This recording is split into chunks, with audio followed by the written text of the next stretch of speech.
Welcome to the AFGHANEYE YouTube channel. If this is your first visit, make sure to subscribe and press the notification bell so that you won't miss any of our new videos.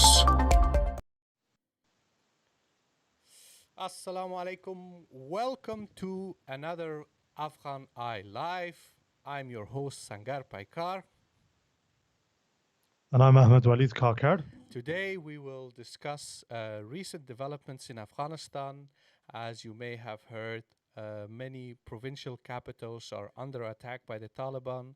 The government is trying to prevent the takeover by a barrage of airstrikes, and there are some other events pertaining to Afghanistan, such as a sitting of the UN Security Council where Afghanistan was the topic of the discussion. So we will cover all these issues today during the live stream. You can pose your questions in the chat. Alternatively, you can also pose your questions by tweeting them using #AfghanEyeLive. But before we start, we will just wait a couple of minutes until more of our viewers join us. So if you're already watching, please call your friends, call your relatives, anyone who is interested in Afghanistan's current affairs to join us, and please make sure to pose your questions in the chat. Waleed, how are you doing?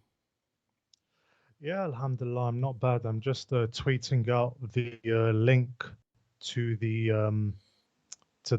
live stream. So everyone that's watching, bear with us, give us a couple of minutes just so a couple of other people can join. And yeah, just it's been an eventful 2 weeks. Yes, terrible news of mass casualties. Uh, According to recent reports, more than 1 million people have been displaced in rural Afghanistan. There is famine, there is lack of water, and it's the summer, very hot summer in Afghanistan. So a lot of people are suffering, but it doesn't seem to really push either side to do anything that may prevent the suffering of Afghan civilians. So it's very depressing, but these are the terrible days, terrible circumstances where most Afghans are currently living under. 100%. And I think that's wherever you lie on the political divide, everyone knows Afghanistan. So Afghans are deeply factionalized at the moment, as they have been for decades. But I think the one thing we can all agree upon is that the last 2 weeks, or indeed the last 43 years, have been pretty depressing, but especially the last 2 weeks. But yeah, guys, just bear with us for a second. We are live. We're not going to run away. We're just waiting for a couple of other people to join us. And yeah. By the way, can everyone hear us okay? Because usually our audio is a bit of a problem. Yes. I hope that today we won't have any audio issues. I've made sure that the volume is higher than normal.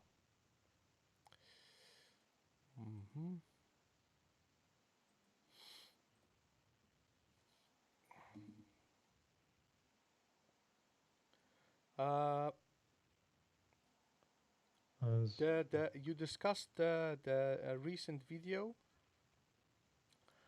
statement by Mujibur Rahman from Herat. You said that Yeah, it's from... just give me a second, Sangar. Someone on the chat is telling you to increase your volume. Is it any better now? Is it better? Can you hear me? Is my volume any better? Okay. I'm just tweeting out.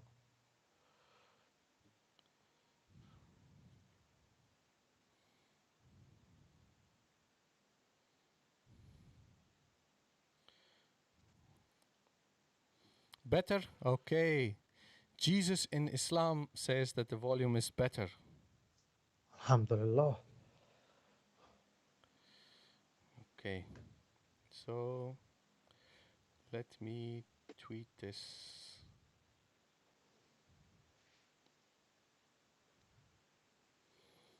Guys, if you have any questions, make sure that you pose your questions in the chat. We have already a question. Yeah, we'll cover the last 2 weeks. Obviously, we were absent last week, and as we always reiterate, that's because there were other responsibilities that both of us had to attend to. We are aiming to do this on a weekly basis, but as it turned out, this is we're back after a fortnight. So yeah, we will be covering the last fortnight. We will be showing you some of the videos, some of the statements coming out from President Ashraf Ghani, as well as others, as well as showing you a couple of maps, which last time we showed them, I was messaged quite a lot and given a lot of feedback with regard to them that they were actually a very positive sort of visual aid in order to sort of understand the realities on the ground.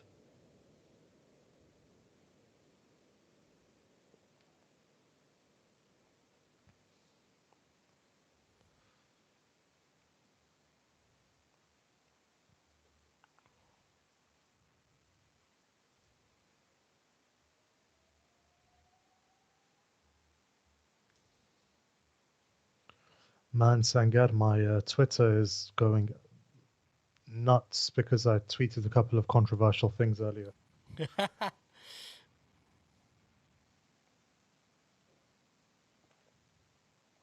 Or something like 20 something notifications. And I only really get that after I've tweeted, let's say, an article or something. But as it turns out, controversy is something that I would say we're both good at.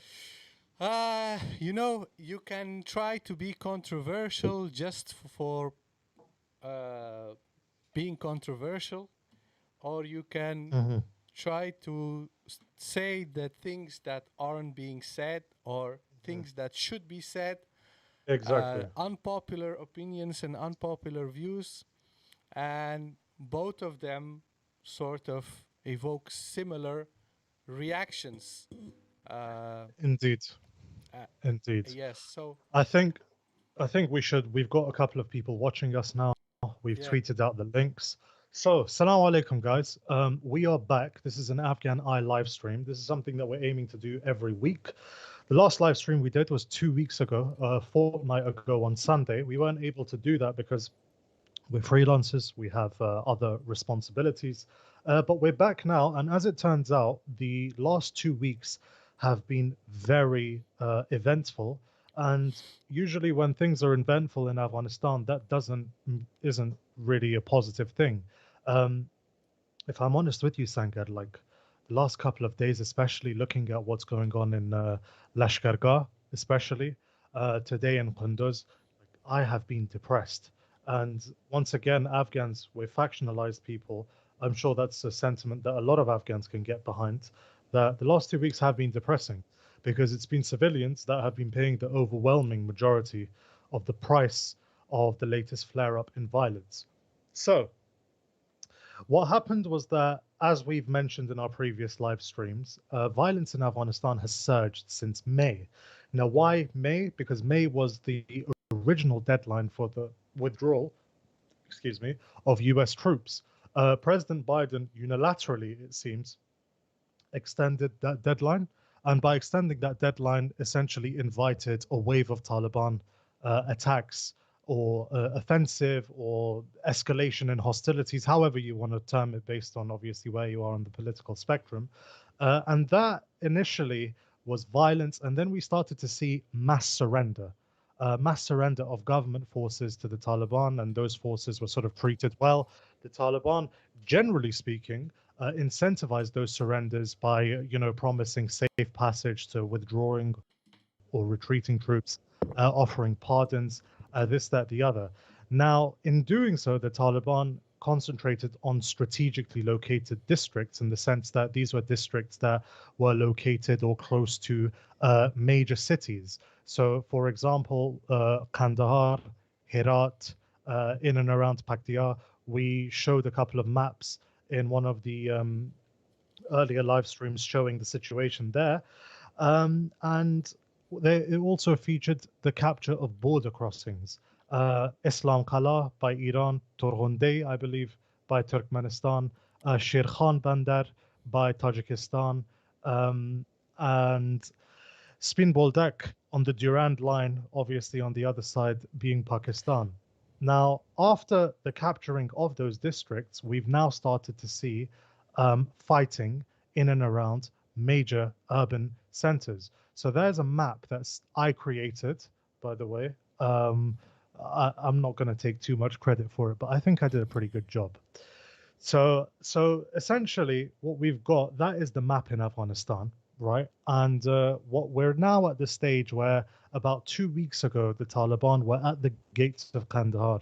They'd captured Dand district, and then seemingly out of nowhere, keyword is seemingly. Obviously, if you're in the government or you're on the front lines, you would know. But seemingly out of nowhere, we started to see Taliban incursions into Lashkargah and into Herat. In Herat, the Taliban broke the defensive perimeter, entered the city. I believe they're still holding certain parts of the city. In Lashkargah as well, we've seen Taliban incursion. And it seems, if reports are to be believed, because there are obviously a diversity of reports, that the majority of the city is under Taliban control. Now, what happened in Herat was that the local strongman, warlord, or former emir, Ismail Khan, organized his militia. They fought back against the Taliban and sort of forced them to withdraw a bit. In Lashkargah, however, where there is no sort of locally popular or prominent strongman, the government has resorted to mass bombardment. And as you can see above Lashkargah, and can you just put your mouse, hover your mouse over where Lashkargah is, Sangar? Uh, By the I don't by the my mouse can be seen. Mouse movement. No. okay. Okay, so the southern province, the large southern province, where there are two swords indicating ongoing battle, there are jets, there's fire, and there's the provincial capital. By the way, I put the provincial capitals in place myself. That the nothing of the sort was there. So just as you see Lashkargah, it's been heavily bombarded. The government isn't able to hold on to Lashkargah with boots on the ground, so it's resorted to bombardment.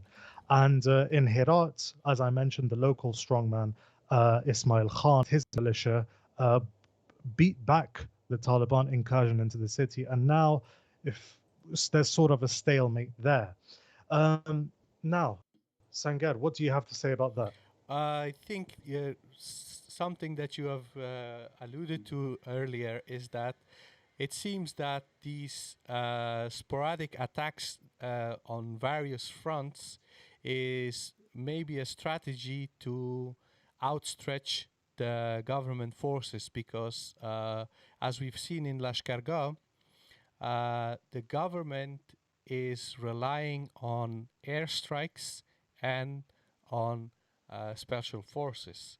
However, the special forces and the force, they have a very limited capability. There are like several thousand special forces soldiers. There are several um, aircrafts that at the government's disposal that they can use to bombard cities, and they cannot use those resources all across the country at once. So suppose if they have to prevent Lashkargah from falling, it means that they will have to transport all their special forces from Herat and Kandahar to Lashkargah.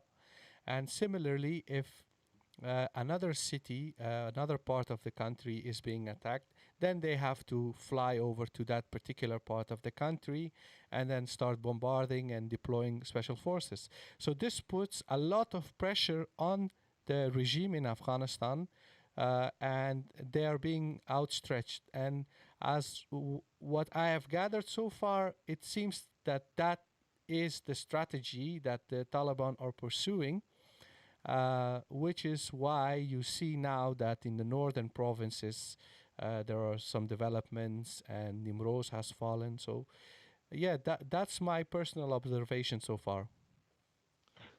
That is essentially that was the first question that sprang to my mind as well. So on the 2nd of August, I actually tweeted, and it was just a couple of questions because I'm sure you could agree information is hard to come by. Amidst all of the propaganda, the actual empirical details are difficult to come by. So I tweeted saying, how many fighters are the Taliban committing to Lashkar-Gah and Herat? By attacking Herat and Lashkar-Gah, are they attempting to bog down and overstretch the air force and commandos to relieve pressure in Kandahar? Or are they planning to entrench themselves after partial incursions? And so that is essentially the situation. We've seen multi-pronged attacks across various fronts in Afghanistan. And as we speak right now, there is still fighting going on in Lashkar-Gah, and there is still fighting going on in Herat. Now, the other cities we'll come back to in a bit. But the other thing you alluded to is that, with which I 100% agree, the special forces or the commandos, they can fight, or at least they can fight better than the regular soldiers who are more predisposed towards surrendering for a variety of different reasons. Maybe they're poorly equipped, poorly paid, poorly fed, or they don't see it being worth sacrificing their lives for the government in Kabul. But in any case, these special forces are essentially what is keeping Kabul above the water. But obviously, special forces can only contribute a certain amount to any standing army.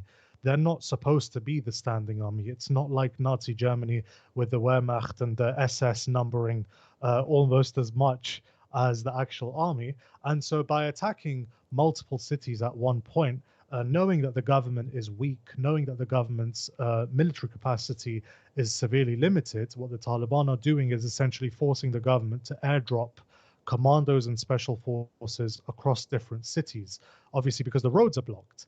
And now, Sangar, can we have the speech of President Ashraf Ghani? Okay, we're going to switch to the add the video manually.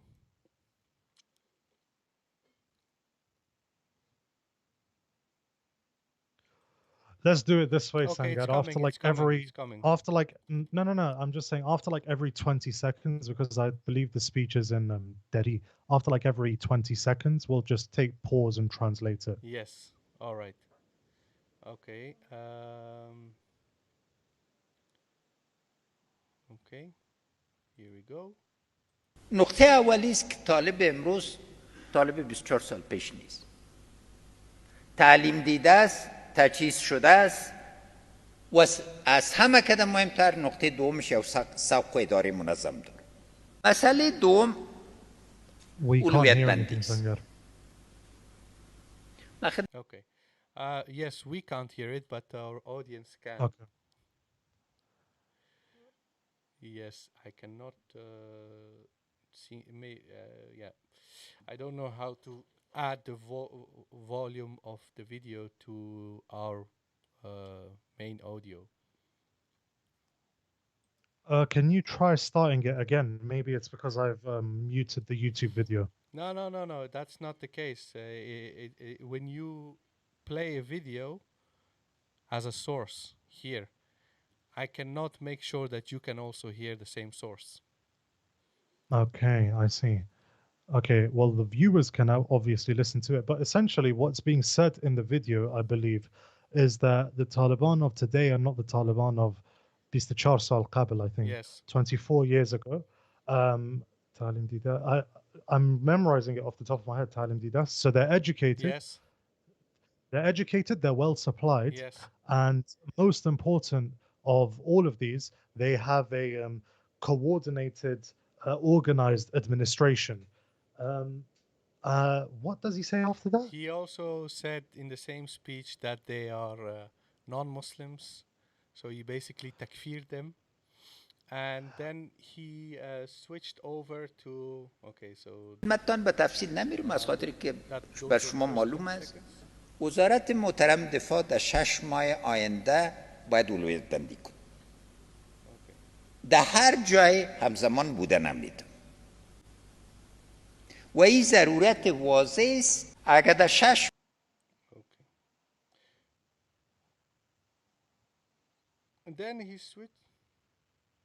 Then he switches on to saying that we need to make priorities. we need to prioritize how we defeat the Taliban. And he said that he is not going to discuss all the details, but the Ministry of Defense need to set up its priorities with regard to Okay. security situation. And one of the Okay. issues that he mentioned is that the Ministry of Defense is not capable of being present in each part Mm-hmm. of the country at the same time. So therefore, Okay. he said that within 6 months, in order to make any sort of tangible progress, he suggested that they should have 50,000 special forces. So, I so, see. so his solution for deteriorating security and his assessment that the Ministry of Defense is not capable of deploying forces in all parts of the country is to create within 6 months more special forces. So that's what. Exactly, and that goes to show how important he considers special forces to be, and so that is basically the situation. Now, if we go back to the map, right, we're going to obviously discuss more developments or the developments of the last 2 weeks. Okay, we're back at the map. We're back at the map, right? And so one of the things that we also saw in Herat and in other cities as well was a protest movement, should we say, or a series of sporadic, uncoordinated, but grassroots protests of people saying Allahu Akbar. God is great or greater than sort of any worldly thing. And now that for people that are not Afghan or for people that don't know, that is significant because in Afghan history there was an event on the what's called the 13th of Hut, says Daome Hut, which was an uprising in Kabul against the communist government, and people took to their rooftops and they sort of waved flags and said Allahu Akbar. And that may seem like a rather uncontroversial, boring thing to do, but bearing in mind that communism and especially the patron of the communist government was a state atheist USSR, it was quite a sort of it was a big occurrence, and it's mentioned to this day. I think the protesters, there were also protests, and a lot of protesters got shot. So in order to sort of harken back to that period, Ismail Khan, who fought in the Herat uprising, who was part of the Mujahideen, who's the local strongman of Herat, organized sort of that protest. And that protest, when it sort of went across major urban centers across the country, and loads of people obviously partook in them. It happened in Herat, it happened in Kabul, it happened in Khost, I believe. Now, Sangar, what does that protest, those series of sporadic and I'm not saying that demeaningly, by the way, this wasn't sort of organized by a government or a large organization. It was grassroots, and that's why it was sporadic and uncoordinated. What do you think that that tells us, Sangar? First of all, I would say that this is something that we have tried to explain repeatedly in our podcasts and articles and also on the live streams, is that Afghanistan is an extremely divided country. There are people with conflicting views and opinions, and despite the fact that this government is extremely corrupt and dysfunctional and whatnot, there are a significant group of people in Afghanistan who still support this government, and they are willing to raise their voice and participate in all sorts of activities, even volunteer in the armed forces, just to prevent this regime from falling. Now, I would say that a significant part of these people who have been protesting are genuinely people who believe that this current regime is defending them. It stands for their values and their aspirations. So obviously those people will participate in these protests. But then there is another significant group of people who basically participate in any sort of activity. Like you even here in Western countries, when there is a some kind of major protest being announced, then you see a lot of people who are like, Uh, okay, I'm just it going to, reminds me. yeah, It reminds me of there were Palestine protests a while ago, and I was yeah, speaking to a couple of people, and they were like, "Yeah, these other guys and girls were just sort of there to interact with the opposite gender." Um, and that's obviously not demeaning the Palestinian cause or what was going on, especially in Ramadan, with in Masjid al-Aqsa. That's a separate issue. But I actually spoke to my cousin, right, Sangar, yeah, who lives in Kabul, and he'd sort of put, they don't really use Instagram there. It's sort of a WhatsApp story, right? And he put it on his WhatsApp story first. He put like a picture of Allahu Akbar and then like him on the rooftop sort of shouting it, and the city was shouting it. And so I asked him, not interrogatively or accusatorily, but just sort of curiosity. I was like, bro, what does this protest sort of mean to you? Like, why did you specifically go out and partake in this protest? And he was like, well, because we're Muslim. yeah, Like his answer was sort of like, what kind of question is that? Are you an idiot? Like, of course I'm gonna. And I was like, no, is this like sort of, are you doing this in protest against the Taliban? Are you doing it sort of in support of the government? What are you doing it for? And he's like, yeah, like we're just here. Obviously, God is the greatest amongst everything here. We just sort of want peace. We support the government and we want peace and we don't want war. So, whilst he said that, he supports the government, it wasn't sort of a defiance. And by the way, this is my cousin or my cousins, and it's not obviously a representative sample of all of the people that protested, but it's just an indication as to understand that people in Afghanistan, a lot of the people you'll talk to, are beyond the point of generally caring who runs the country at this point, as long as they get peace. So we support the government, but we don't really care. We just want the fighting to stop, and we just want this to end. And Allahu Akbar. And you know what? Fair play to him. Now, obviously, a lot of people did that in opposition to the Taliban, but I don't think that's sort of labeling it as an entirely anti-Taliban or pro-government phenomenon is accurate. There's the MP, Mariam Suleiman Khail. She uploaded a video on Twitter. I don't know if you had the misfortune of seeing it, I did, Sangat, I did. but okay, well, we both had the misfortune of seeing it. And she, I believe, said, Marg ba Quraishi, death to Quraishi, the Pakistani Foreign Minister. Marg ba Imran Khan, death to Pakistani Prime Minister Imran Khan. Zindabad Afghanistan, Zindabad Ashraf Ghani. And what's actually funny is that when she said Zindabad Ashraf Ghani is like when the crowd kind of felt silent. Uh, like they were enthusiastic about Zindabad Afghanistan, especially. But when it came to Zindabad, but it just shows that the government itself, or members or officials of the government, try to sort of capitalize on this, and so that is essentially where we are.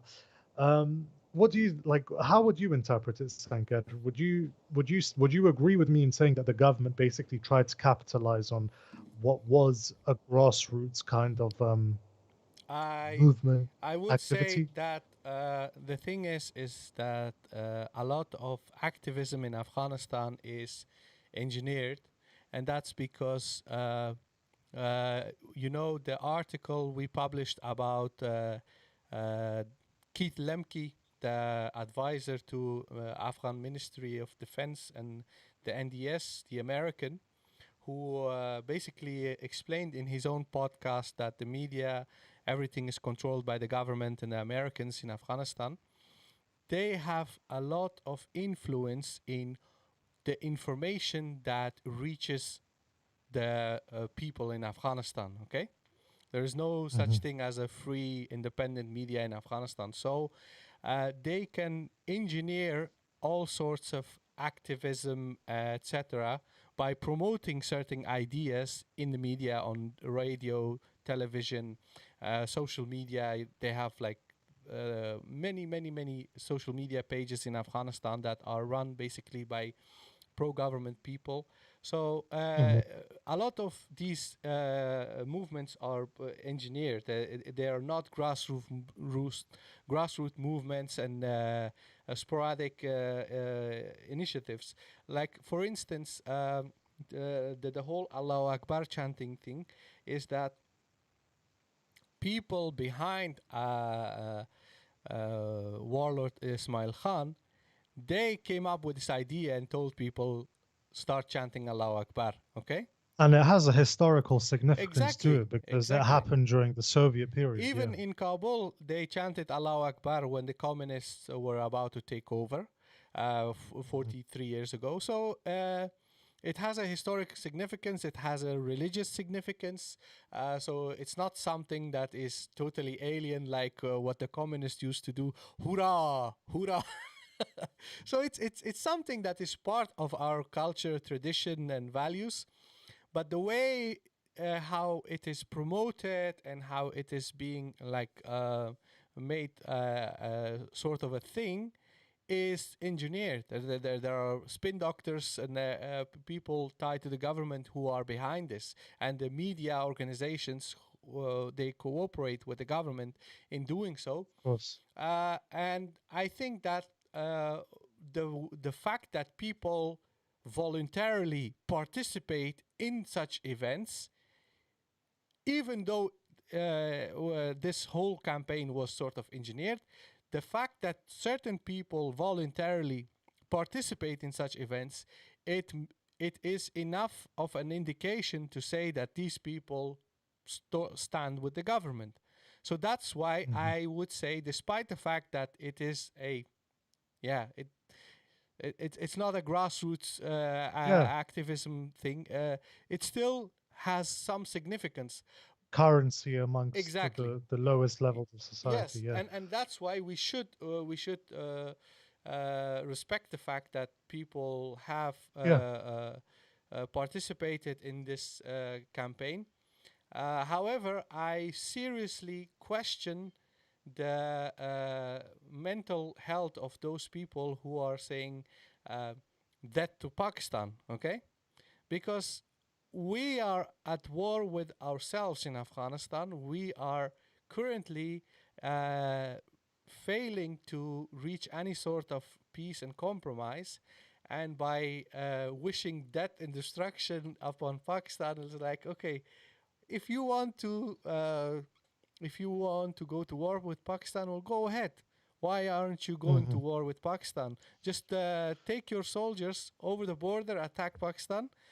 And if you're not going to do that, what does it mean when you have an American passport, when you have a house in America, in California, in Fremont, and you just live as a political tourist in Kabul, and you chant that to Pakistan when you know that those kind of chants mean that Afghan refugees in Pakistan who live there for 3 decades, that the people who have been discriminated against and people who have suffered for the last 30, 40 years in Pakistan, that those people are now being targeted by Pakistani nationalists. It reveals how much disregard and how much disdain these people have for their own people who live as Of course. Of refugees in course. in Pakistan. So that's why, while I was personally sort of moved by the fact that so many people participated in these rallies, I was also I wasn't pleased with, Disturbed. yeah, and Disturbed disturbed, with how yeah, the gov. because see, the thing is that we often get the stamp, you guys are ice eye whatever, but but the thing is that, see, if you have genuinely anything against Pakistan, well, put it on paper, explain what your issues with Go Pakistan and is. do something Yes, about it.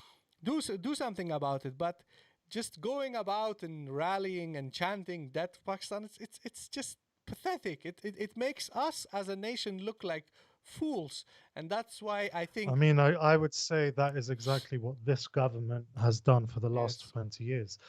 But in any case, Sangar, we know that the Allahu Akbar campaign, I don't know how to, but essentially the yeah, protests of Allahu Akbar were not a uniform reaction to the Taliban offensive on these cities, we also know that there's another side of the coin, and that is that not this past Friday, this Friday that just passed, but the Friday before that, I believe, don't quote me, I'm not 100% sure, but I believe in Herat Central Masjid, Maulawi Mujibur Rahman Ansari, who is, I don't want to say the leading scholar of Herat, but a leading and probably the most prominent religious scholar or authority in Herat. He is basically the most popular person. The most influential, the most popular, and the most known current religious scholar in Herat.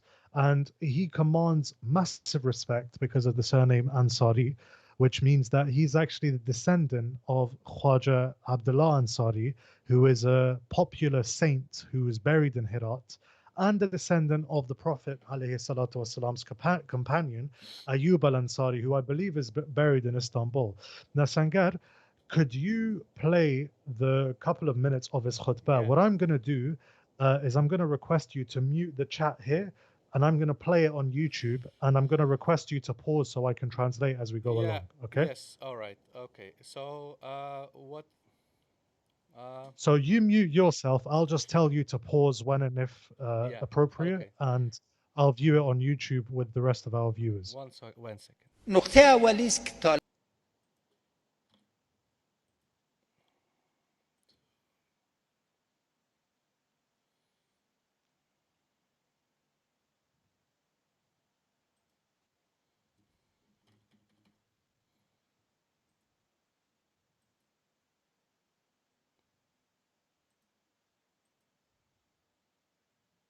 فضای مجازی که چرا علما سکوت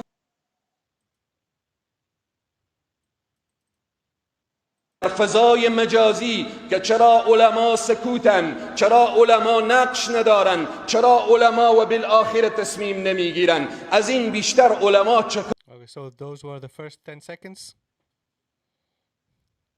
Sure. So basically, he's saying that people are asking why the ulama are silent, why the ulama or the religious scholars, the clergy, don't have a role, and why are the scholars not standing against the Taliban. So he is saying that this is what people are asking. Now, Sangar, if we could continue.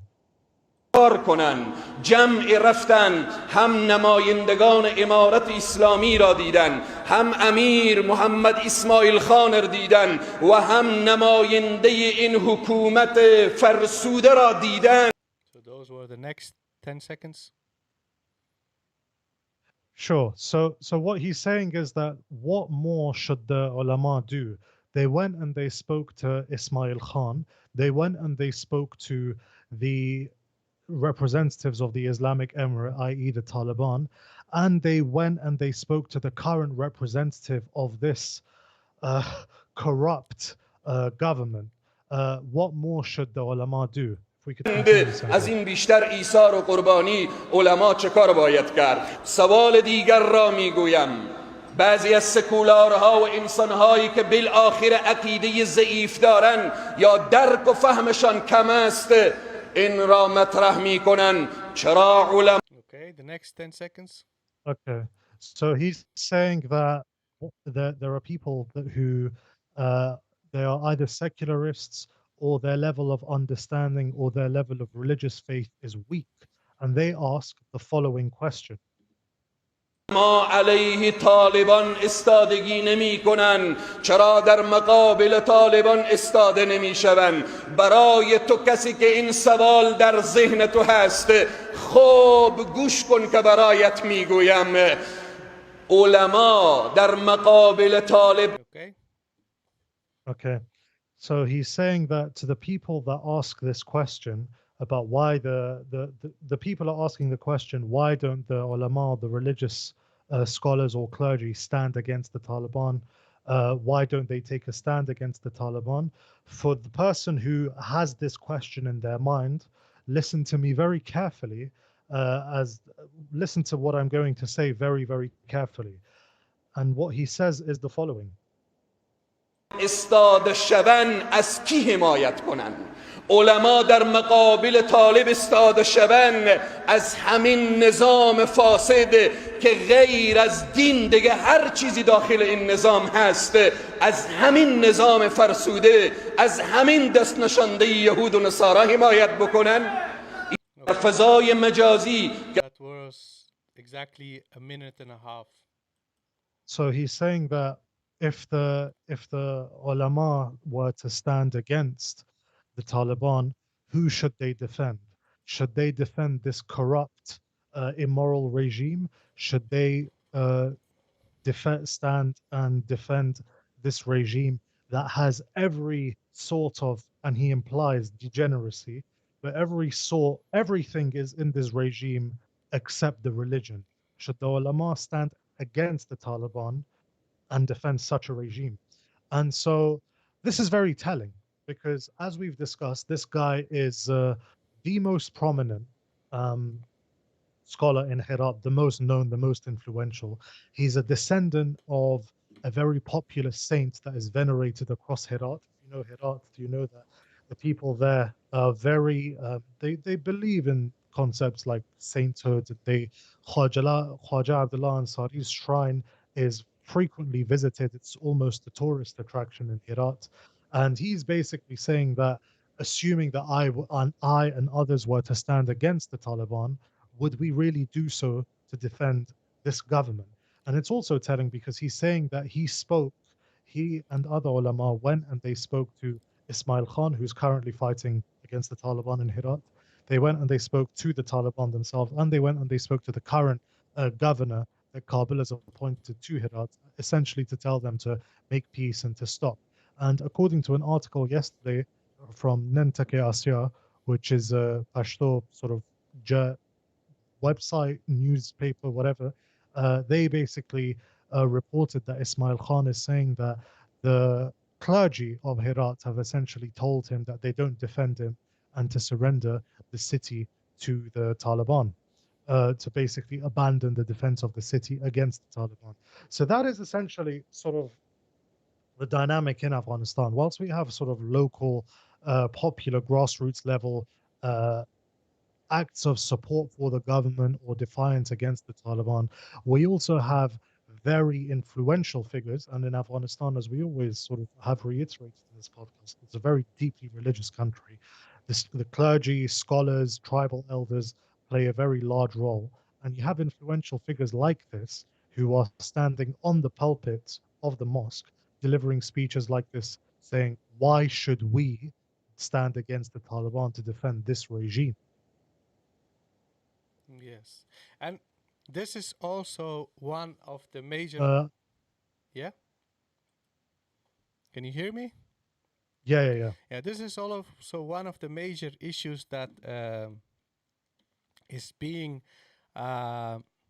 denied or ignored in the mainstream narrative, is that Afghanistan is a very conservative country. And being conservative in Afghanistan means that your morality is based on Islam. So meaning that stealing, lying, corruption, theft, prostitution, sexual abuse of boys, drug trade, alcohol consumption, all these things are seen as major sins, and people look down upon people who commit these acts. Okay? Mm-hmm. So when that is the general sentiment in the society, and you see people in government, people who are in power, mayors, high-ranking government officials, people who work for the Ministry of Defense, for the Ministry of Interior, people who are generally known within the society as major transgressors, this results in a huge distrust towards the government. It results into a sentiment of not being represented as an individual in the government, because the people who are supposed to represent you are people who practice things that you deem as deeply immoral. Now, from a Western standpoint, in Western societies, they would say, well, the religious conservatives in America voted for Donald Trump knowing that he had illicit relationships with a porn star. And yes, they're hypocrites, so what? That's not how the society in Afghanistan works. So suppose the leader of the religious conservatives in Afghanistan would have an illicit relationship with a porn star, most people would turn against him. Okay? So these matters need to be taken in consideration when you try to understand what is happening in Afghanistan. Why is it so easy for a insurgent group to take hold of certain areas in the country? It's not just because Pakistani ISI is sending all the madrasa students to Afghanistan. And they're all on summer holiday. Like, for instance, I saw a video this morning in Jawzjan. In I think it's in Shibirgan, where the palace of Marshal Dostum is situated. So these Taliban fighters, were invading his palace, and they were speaking in Uzbeki. Okay, it's a local language in Jawzjan. I think absolute majority of people in Jawzjan are Uzbeks, or at least from Turkic tribes. And those people speak in the local language with the local dialect. I'm not fluent in Uzbeki, but when you hear Uzbeki spoken in Uzbekistan and in Afghanistan, there are some differences. And these men are locals, okay? They're not foreign fighters. They're not Punjabi speaking Punjabi in Shibirgan. They're local people. So when we are trying to understand the conflict, and we're trying to understand how is it possible that in all different parts of the country, major cities and districts are being overrun by the Taliban, well, you have to understand that local people have joined the insurgency against the government. Yes. So we've got someone in the chat saying it can't be, it must be Pakistani Punjabi foreign fighters.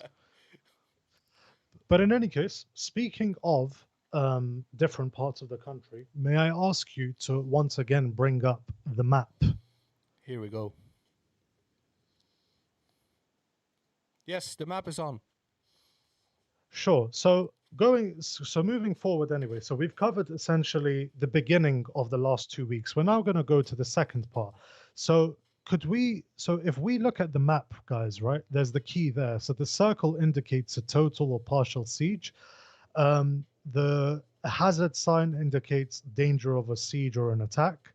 The bridges indicate border crossings. The Afghan government flags, the white flags indicate the Taliban, and the small palaces indicate provincial capitals. Now, if we look at Nimroz, which if you picture Afghanistan, the map of Afghanistan as a fish, right, which I often do, the bit right where the fish's mouth is, where there's a white flag, that is Nimroz. The provincial capital of Nimroz is Zaranj. Now, Zaranj was actually the capital of a historical sort of empire dynasty, a Persian dynasty, and so what you have is that the Taliban actually took over Zaranj, and what that means is that the major border crossings on the Iranian side are now all under Taliban control.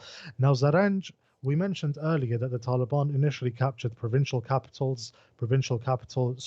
they captured border crossings, and border crossings would enable them to control a lot of money coming into Afghanistan, the trade that would allow them to levy customs, and it would also starve the government in Kabul of that same revenue. So the entirety of the border crossing, the border with the Iranians, is currently in Taliban control. Now, if we look where Zaranj is, it's southwestern Afghanistan. And Zaranj is a very important border crossing for the shipping and the supply and the distribution of opium, which is cultivated majorly in southern Afghanistan. It's also the first provincial capital that the Taliban captured. Now, if we go to Shibirghan, are you sure that you can't get the mouse Yes, I'm sure. to the north? Yeah. Okay, so if we go to Shibirghan, which is in the north, there's a very small provincial capital in the north where there's a white flag, sort of northwest. That is Shibirghan. It is Marshal Dostum's traditional stronghold, as Sangar mentioned. It's a primarily Uzbek area, and over the Taliban took over that yesterday. We saw footage of the Taliban in the palace. They haven't burned the palace, as they said. They were inside it, and they were wearing Marshal Dostum's uniform. Now, on top of that, um, they've also captured the border crossing, which think is called Akchin, um, with Turkmenistan. And today, actually, we found out that the Taliban are, what's it called? The Taliban have taken over the city of Kunduz. So if we look at Sher Khan Bandar, which is the northeast border of Afghanistan with Tajikistan. Taliban captured Sher Khan Bandar a couple of weeks ago. They'd captured the city of Kunduz a couple of times, I think in 2015 and in 2016. Today they captured, or last night rather, they captured Kunduz. Now, unfortunately, just as what happened in Lashkar, which was very depressing, we got there's a lot of commotion in the chat that's kind of distracting me. Sorry, there's a guy Ignore who's it. insulting us. There's a guy who's insulting us, asking how we call ourselves Afghans and our mouthpieces for the Taliban. You're entitled to your opinion, but it's kind of distracting. So if you talk too much, I'm gonna have to mute you. Um, and it's the same thing that I did last week as well. But in any case, the Taliban captured Kunduz. Today we got footage of US B-52 bombers actually just destroying the central bazaar of Kunduz. Um, right next to Kunduz on the east, there's Taloqan, which is the provincial capital of Takhar, which was once the stronghold of Ahmad Shah Massoud. We just got notified that even the police headquarters of Taloqan have been taken over by the Taliban. And in Saripul, the Taliban have taken the provincial capital. So Afghanistan is comprised of 34 provinces. That's Yeo, Dwa, Dre, Tzalor, Pinza. Over the last week, 5 provincial capitals have been taken. Now, Sangar, with regard to the US B-52 bombers, the mass, there was a report of a US B-52 airstrike on the outskirts of Shibirghan targeting the Taliban. They're now targeting Kunduz. What are we supposed to make of this? The US has obviously broken its peace deal with the Taliban to allow it to withdraw. It's attacking the Taliban as an enemy combatant. The Doha peace deal is basically broken, right? Yeah, yes. I would What are we say supposed to make of this? I would say that the Americans are basically saving face because the whole process has been a total disaster so far. Um, in the last couple of years before the Trump administration, the carpet bombing of civilian population in Afghanistan wasn't as prevalent as it is now. The Americans were mainly relying on drone strikes to target specific areas to kill Taliban fighters. And even then, they would cause a lot of civilian casualties. But they have now switched to these B-52 bombers. They are not very accurate. Okay, so basically they fly at a very high altitude and they drop a very large number of bombs that can easily miss their target and kill a lot of civilians, and which is happening right now as we see it in Kunduz, as it happened in Lashkar and other areas. Now, this is not. But can we interpret this? Can we interpret this as some sort of collective punishment? I would say that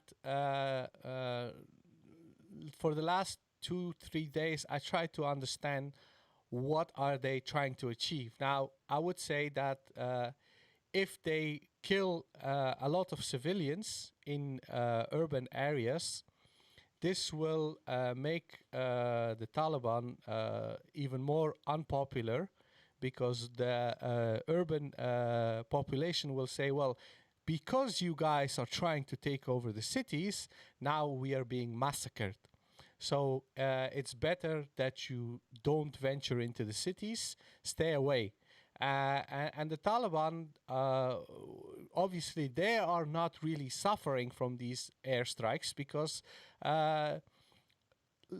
Or the people that are suffering are armed fighters and they made the choice to fight. yeah, and the thing is that you have to understand, when the Taliban try to take over a city, they send maybe 1,000, 2,000 fighters to surround the city, and they move slowly into the city in small numbers, like 10, 15 men maximum, and they move through the streets with small arms, maybe RPGs, maybe a technical, but they don't move around in tanks and entire battalions.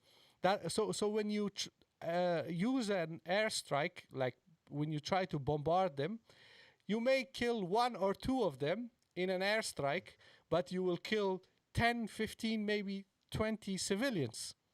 So it's not a very effective way of defeating the Taliban, but if you kill enough civilians, it will force the Taliban to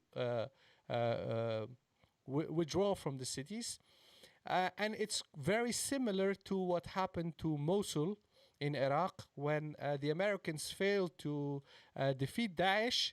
They just carpet bombed the entire city. They destroyed the entire city. And once the entire city was depopulated, it was much easier to move in ground troops and then go after Daesh. Now, this is not going to happen in Afghanistan because, as I explained earlier, suppose they carpet bomb Lashkargah and the General Sami Sadat, who's the head of who's in charge of defending Lashkargah. 215 Afghan army corps. Yeah, he said to the civilians in Lashkargah that you should all leave the city so that we can defend it from the Taliban. He ordered all the civilians to leave the city. Now, if all the civilians leave Lashkargah, if they all leave Herat, they all leave Sheberghan and Qunduz, it means that we will have millions of displaced people, totally destroyed cities, and the government doesn't have enough manpower to go enter those depopulated cities and fight against the Taliban and then defeat them in those cities. They just simply don't have enough manpower. They don't have enough special forces. We've discussed earlier today in this live stream that the regular ground troops are less motivated to fight. A large number of them have surrendered. The only type of forces that are actually doing the fighting on behalf of the regime are the special forces.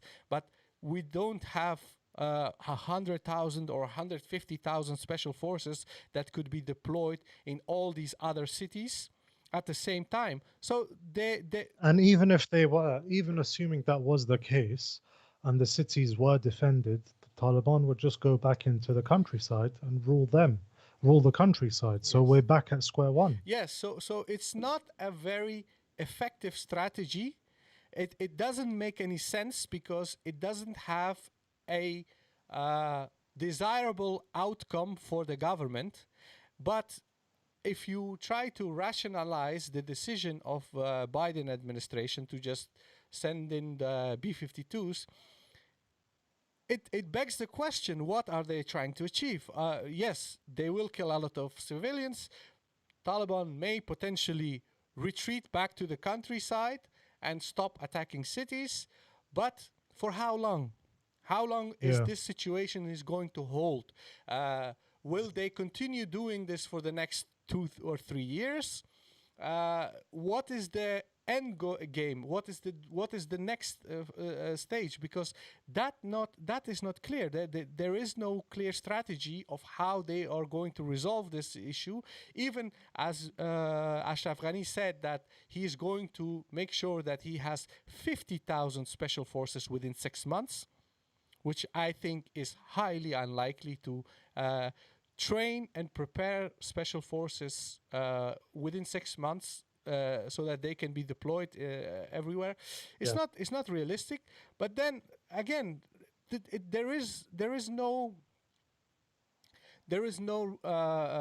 logical explanation for what they are trying to achieve, and that is deeply concerning, because it means that this current crisis, this current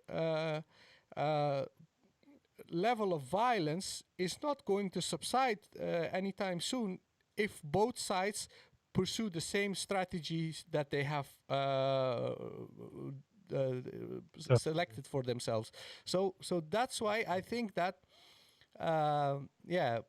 there needs to be some sort of change of strategy on both sides. The government and the Americans and the Taliban need to decide that they should do something else that doesn't cause so many casualties. And the thing is that it's not even a cliche. It's not a cliche. No one is going to win in this war. If war takes its own course, no one will win, not even the Taliban. But before I get on to the next point, Sangar, I'm going to request you to send out another sort of call on Twitter to sort of tell people that we're live on air, and we can move on to the next point that I wanted to make with regard to these latest developments.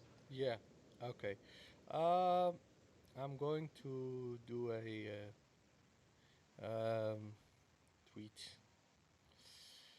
Let's see.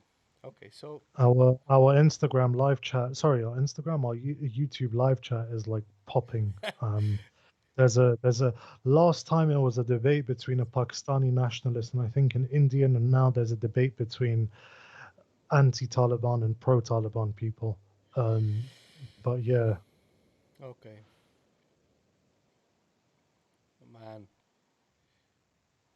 my phone is glitching.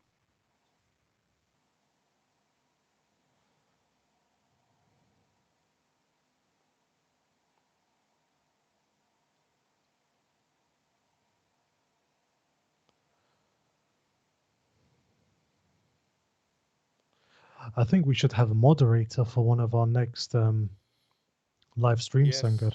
Definitely. Because somebody needs to note all the questions that are being asked. And mute all of the noise. Yeah. Okay. So, yeah. Have you tweeted Yes, and asked people to? Yes, I've tweeted. Sure. So, yeah. Go ahead. Sorry, Go carry ahead. on. No, I was just saying. This person is saying you're proving my point of being terrorist sympathizers. Listen, what I will say is that the analysis and the live streams and whatever that we're doing, we don't do it to appeal to people or to appeal to preconceived notions based on the last 20 years of Western news coverage and the scholarship or the pseudo scholarship that's gone into it. What we're doing with the AFGHANEYE is providing a critical analysis of the events of the last 20 years, sometimes going back, to the 19th century, the 20th century, to help Afghans and non-Afghans understand developments in Afghanistan on the terms and the basis of Afghan people, their values, customs, and culture. And whilst that may be uncomfortable to a lot of people who have made a lot of money or who have become comfortable watching the propaganda of the last 20 years, the reality is that we don't care. And we don't care. And if the sort of analysis that we're doing makes people uncomfortable, that's totally fine. You've got the entirety of global media to cater to those preconceived, inductively reasoned conclusions that we have. Calling us names, trying to silence us. People have tried to do it before. They're trying to do it now. They'll do it in the future. It's not really going to work. But if you actually want to learn something and you want to see a different sort of perspective, feel free to stay. Now, one of the things, moving on swiftly, Sangar, one of the things that I've noticed here is that in war, a lot depends on information, or rather misinformation, perceptions, or rather misperceptions. Now, since February, international news headlines rather inaccurately have been like, Kabul is about to fall, Kabul is about to fall, right?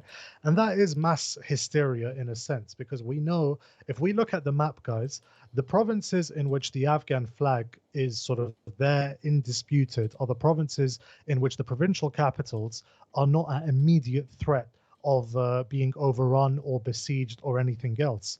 So we know that even if the Taliban capture one or two or five provincial centers, as long as the Biden administration continues to give the government of AFGHANEYE enough support financially, militarily, the government will survive. It will be a weak government, it will be a government that's isolated to the urban centers, but it will survive. But obviously, as we've noticed, that's not really a recipe for success. One thing that I do dispute, however, is that in recent days, weeks, there have been a lot of accounts, journalists on one or the other side of the conflict, painting it as something that it shouldn't be. So I'm not going to mention the journalist by name, but the other day they mentioned something about the fall of Zaranj being not important because it's a small town. Okay. Um, and that Western journalists are sort of portraying an image of Afghanistan that the Taliban are winning when they are not winning, and that the Afghan army will win, or that basically stuff to that effect, basically downplaying, right, the fall of these provincial capitals. Now over here, do you know which book I've got, Sangar? The Art Do you of recognize The Art of War by Tsuntu. Sun Tzu? So the art of war, I believe, is about 3,000 years old. In terms of military history or stratagem or anything to that effect, this is the Bible. Okay, it's a very small book if we look at it. Can you see that, Sangar? It's tiny. Yeah. But this is the Bible. This is not a book that was published by the Quetta Shura, as someone is obviously going to allege in the live chat. In fact, to the extent that I know, I don't even think the Quetta Shura have actually endorsed this book. But what I'm going to do, Sangar, is I'm not going to read the entirety of the book, but there are a couple of key points that this book or Sun Tzu makes that I want to highlight.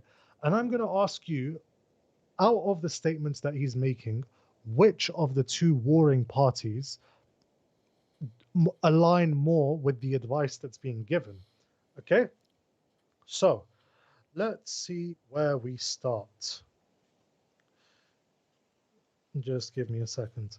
So he says, with regard to laying plans, right, he says that the art of war is of vital importance to the state, and that there are 5 constant factors that measure success or failure in war. Those are the moral law, heaven, earth, the commander, and method and discipline. Now, I'm not going to get into all 4 or 5 of those, but we're going to talk about moral law here. Now, how does Sun Tzu define moral law? And I quote, "The moral law causes the people to be in complete accord with their ruler, so that they will follow him regardless of their lives, undismayed by any danger." Now, in the Afghan context, we could say that moral law, right, is religion. Would you agree with that assessment? Yes. That religion is what causes people to follow the ruler, irrespective of their lives, and they're undismayed by danger. Okay? Now, who has in Afghanistan a more powerful grasp on the religious card on the imagination of the people? Is it the government or the Taliban? I would say the Taliban, definitely. The government, of course, they have their fair share of people that follow them on the basis of religion, this Allahu Akbar campaign. But we're going by Sun Tzu's definition here. These aren't my words, these aren't Sangar's words. The moral law causes people to follow regardless of their lives, undismayed by danger. Out of the two sides, out of the two warring parties, which fighters are more likely to follow regardless of their lives or undismayed by danger? I would say it's the side that do suicide attacks very regularly. Now, that could be a manipulation or an exploitation of religion. I'm not a mufti here saying that what they're doing is religiously correct, but I'm saying that the people that are following them into battle believe very strongly that they have the moral law with them. Now, Just one attack second. that. Just 1 second. Yeah. there is a famous statement of General Abdul Razak Achakzai. He was once asked about morale of the government troops, and he has famously said to his American interlocutors that the Taliban have higher morale because they have already accepted death. They have accepted that they are going to die. We don't. We want to live. So that's why they have a higher morale than we do. And this is words of a very prominent figure within the It government. reminds me of what he said about Mullah Omar. He said the real Mujahid was Mullah Omar because he didn't steal anything. And he said that in response to Atta Muhammad Noor. Yeah. But in any case, this is essentially what we're saying. This is, like I said, 3,000 years ago, Sun Tzu. This is the Bible of all military studies. But now we've got another thing. Attack the enemy where they are unprepared, appear where you're not expected. Who is doing that at the moment, Sangar, in your opinion? Obviously, the insurgency has the upper hand in choosing where they can attack, and that's what they have been doing in the last 20 years. They attack wherever they know that the government is unable to defend. So that's that the initiative is with the Taliban, and that's what they have been doing in recent weeks as well. Okay, so this is the third chapter, Article 6 of the third chapter. Therefore, the skilled leader subdues the enemy's troops without any fighting. He captures their city without laying siege to them. He overthrows their kingdom without lengthy operations in the field. Now, with regard to capturing cities without siege and overthrowing kingdoms or polities or governments without lengthy operations, that doesn't really apply to the Taliban, as we can see. However, subdues the enemy's troops without any fighting. Who has at least attempted to do that? Well, the Taliban, obviously, because they started this campaign of telling mass surrender. Mass surrender, and that was very effective. I mean, Exactly. we don't know the exact numbers of how We many don't. people have surrendered, but it has deeply affected the reality in the battlefield. Now, by attempting another thing that leads to failure, according to Sun Tzu, by attempting to govern an army in the same way as one administers a kingdom, being ignorant of the conditions which obtain in an army, this causes restlessness in the soldiers' minds. Now, by the way, when I say kingdom here, obviously we're talking about government. But can we say that the attempt to govern the army has been the same as the attempt to govern the kingdom? I would say, yeah, the government is absolutely corrupt. It's absolutely based on favoritism and personal favors and whatever. And I would say the army is of the same sort. Capable officers.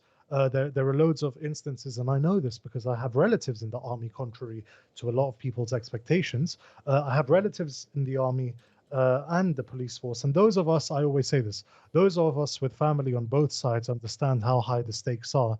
And that's why we want the war to stop, because we don't want one side of our family killing the other side.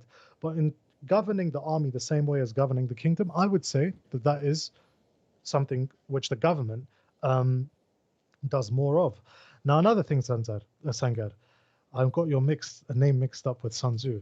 In the practical art of war, the best thing of all is to take the enemy's country whole and intact. To shatter and destroy is not so good. So too, it is better to capture an army rather than destroy it. To capture a regiment, detachment, or a company entire than to destroy it. To fight and conquer in all of your battles is not supreme excellence. Supreme excellence consists in breaking the enemy's resistance without fighting. The rule is not to besiege walled cities if it can possibly be avoided. Now, that is obviously that the Taliban tried to avoid, right? It tried to, use political intrigues and, playing off various officials against each other and capturing these cities. They failed, and that's why they're attacking them head on and incurring such heavy casualties, which is obviously terrible news, right?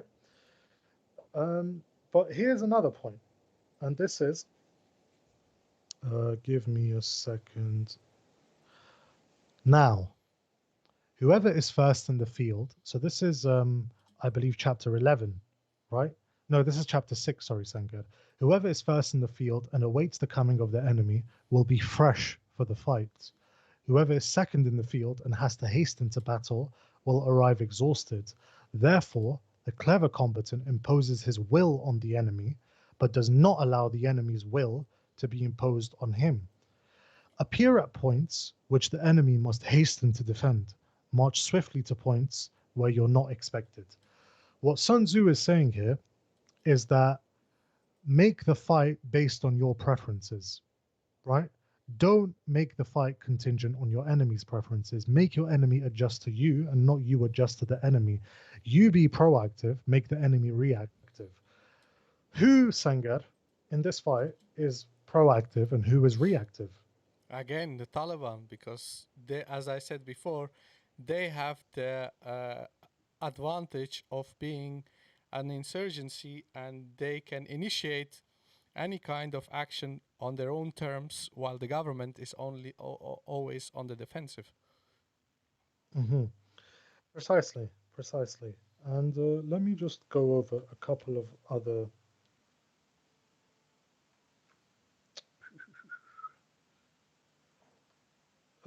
Give me a second, guys. There was another thing that I kind of lost here on the page. And speaking of insurgency, Sangar, the good fighter is able to secure himself against defeat, but cannot make certain of defeating the enemy. Is it not the case that insurgencies win as long as they don't lose? That's basically what is the experience of all the counterinsurgency scholars in the last 100 years. If you see all experts on counterinsurgency, they have all these theories. You know, there was this famous guy, David Kilcullen, who was a coin expert, who was advising NATO and etc. They say all sorts of things, but everything boils down to this: the insurgency, as long as they persist, they will always, they And finally, it is only one. Now, this is very pertinent. It is only one who is thoroughly acquainted with the evils of war that can thoroughly understand the profitable way of carrying it on. Should I repeat that? yes, please. Only one who is thoroughly acquainted with the evils of war can thoroughly understand the profitable way of carrying it on. That was Sun Tzu, ladies and gentlemen. So what I was doing there is not to, like I said, this is the Bible of all military study, strategy, whatever. But essentially, there are attempts to basically say Zaranj is not a big deal. Shibirghan is not a big deal.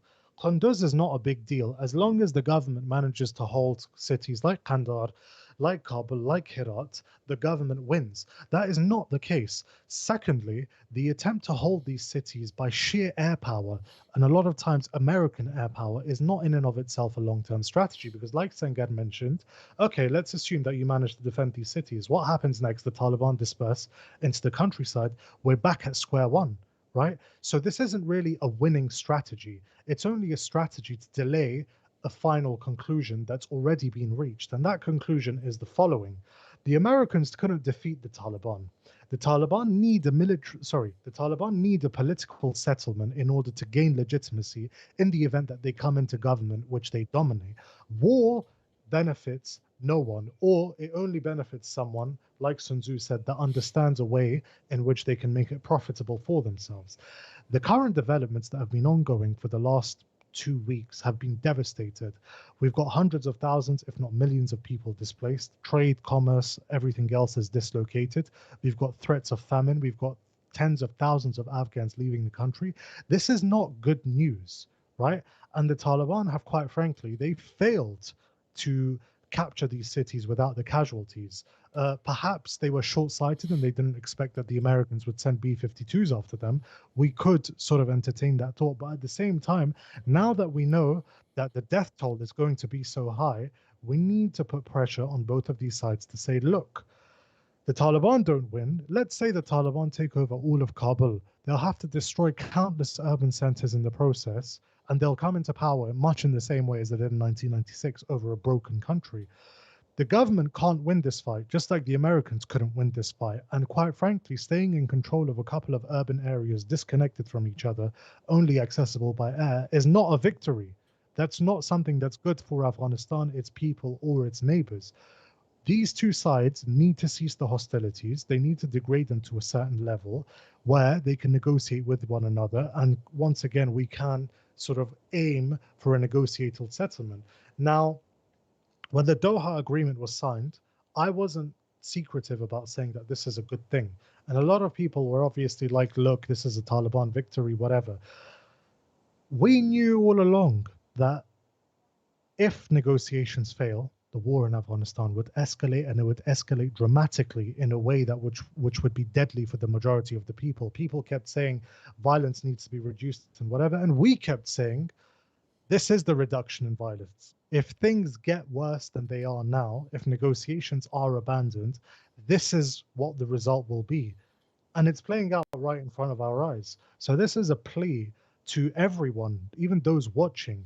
We need to, whether or not you're for or against the Taliban or for or against the government, the one thing that we can all get behind is that the war is not benefiting Afghans.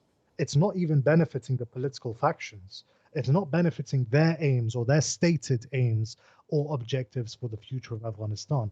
It's hurting everyone, including the neighbors, right? We need to put pressure on both sides, right? So that this current round of hostilities stops. Because what is the point of capturing urban centers if the Americans are going to B 52 the hell out of them, right? No one is winning in these conflicts. And that is, that the reality of the matter is that militarily the Taliban have the upper hand. Politically, the government of Afghanistan has the upper hand. The end result is that no one wins. There is no swift, sweeping victory. And the people that suffer are people on both sides and those stuck in between. Exactly. And just before we move on to UN Security Council's sitting about Afghanistan, what I wanted to say is that everything that is covered so far in this live stream is basically a breakdown of the situation in Afghanistan right now. While you see a lot of noise in the media, people are saying all sorts of things. There are a lot of fabricated stories of atrocities, and there are real stories of atrocities. There are people being assassinated. One prominent spokesperson of the government was recently assassinated. All these, which is a war crime, by the way. All these matters are distracting people from what is essentially the most important matter, and that is, even Zalmay Khalilzad, when he said this, a lot of people were angered. They were really angered. There was a lot of condemnation in Kabul, and even a lot of international commentators and journalists and analysts attacked the U.S. Special Representative for Afghanistan Peace, Zalmay Khalilzad, for saying this. But he said that the conflict, the war, doesn't benefit anything, and the Taliban have an interest in peace talks and negotiations. It angers people to hear that, but it sounds like a political statement. It sounds like something that the Americans are just saying because they want to withdraw, and they're just washing their hands off Afghanistan. But as you have heard so far, Waleed has perfectly explained that that's actually the case. They don't benefit from continuing their attacks on cities and trying to take more ground, and this government is benefiting either. It's a situation that is going to only cause more casualties. More people will die. They say gains of the last 20 years. Well, all those urban centers that have been built up in the last 20 years, they're currently being destroyed as we speak. They're being carpet bombed as we speak. So houses, buildings, schools, everything is being destroyed. And people are being forced to flee. There are serious concerns that more people will be forced to flee to Pakistan and Iran. There is a huge current of Afghan refugees coming to Europe. There are thousands of new refugees arriving in Turkey. It's an escalation that could have been prevented. All of this, what is happening right now, was something that we predicted. We knew that if the peace talks fail, if both sides don't try to reach some kind of settlement, the result is going to be a catastrophe. And now we are seeing that Exactly. catastrophe in front of our eyes. And here's the thing, right? Here's the thing. We can, on all sides of the Afghan divide, right? We can hate the government, we can love the government, we can hate the Taliban, we can love the Taliban. Most Afghans are caught in between, right? Now, what is necessary is not trying to create a utopia, right? Politics, when we live in the real world, what we're talking about is making the best out of a bad or a questionable state of affairs. Wouldn't you agree with that, I Sangar? agree, yes. People are going to say, oh, well, the Doha Agreement, it was just a way for the US to withdraw from Afghanistan. And it didn't really put in place it didn't guarantee peace between the Afghan factions. And do you know what my answer is to that, Sangar? Absolutely. Absolutely. But look, listen, any dialogue, any negotiation is better than no dialogue and no negotiation. There were the original timeline for withdrawal was 14 months. The president wasted 6 of those 14 months. The 14 months in which the American troops were still in Afghanistan and he could still negotiate from a strengthened position on the negotiating table. He wasted those 6 months, right? And then they had another 3 months that Biden added to the deadline, after which the Taliban started to attack. Of course, this was a way for the US to withdraw from Afghanistan. And with all due respect to people that think that the US should have stayed, why the hell shouldn't the US withdraw from Afghanistan? From a purely American perspective, it wasn't aligned with their interest. They tried for 20 years to defeat the Taliban, a variety of different counterinsurgency tactics. They failed. The Taliban are a reality. Whether we like them or not is secondary to the fact. The fact is they're a reality. Our opinions on them are second to that reality. In order to make the best out of a bad situation, we need to encourage both sides, with the Afghans stuck between them, to come to an arrangement so that the country can move forward, right? And as we saw the writing on the wall.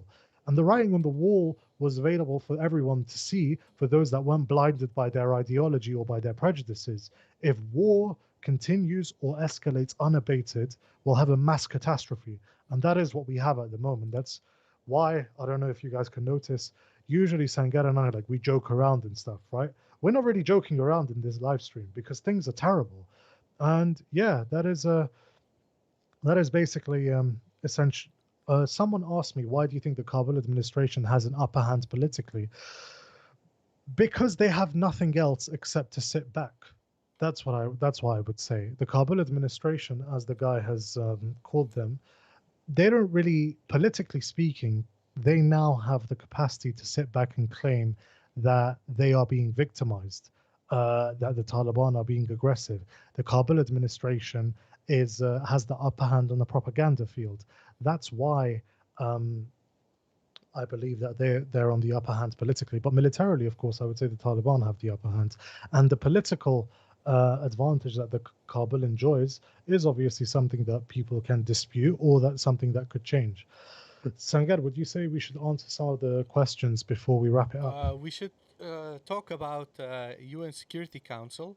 Okay, yeah. The UN Security Council, the council is being chaired by someone else every time. So this time it was chaired by the Indians, the allies of Kabul regime, to much dismay of Pakistanis.